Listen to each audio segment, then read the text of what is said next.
Ito ang aming pakal. Ayan siya guys.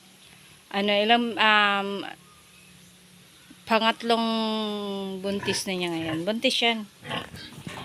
Ayan, sa mga gusto malaman, hindi nga ako sure kung tuloy na to eh.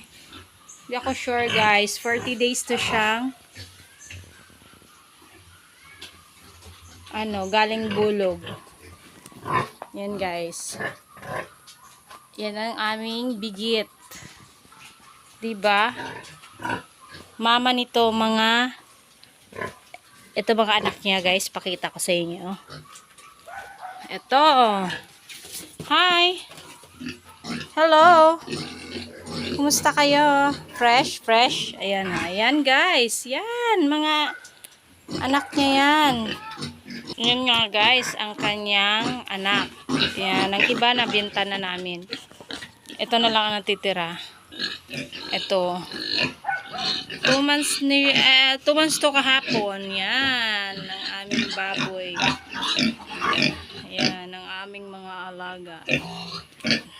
Buhay piggeries. Yan. Diba? Ang laki ng ano namin.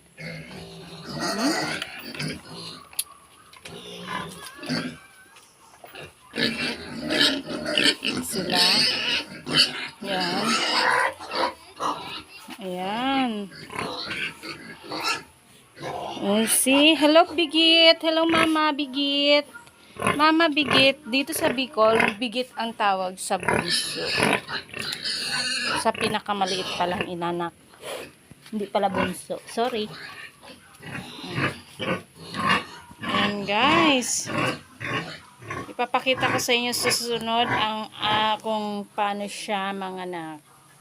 Kung paano magpapaanak ng ating inahing na baboy. Yan. Medyo mataba na siya ngayon, hindi na siya kagaya dati. Painumin mo tubig na. Hinggan mo. Kana uhaw siya. Ayan. May halong Dorox. Lagay mo dyan. Painumin niya. Nangihingi na ng bahog. Gugutom na siya. Ano sa tingin nyo guys? Buntis? Tsareng. Hindi ko alam. Kasi medyo namumula yung puyet niya eh. Puyet. Namumula.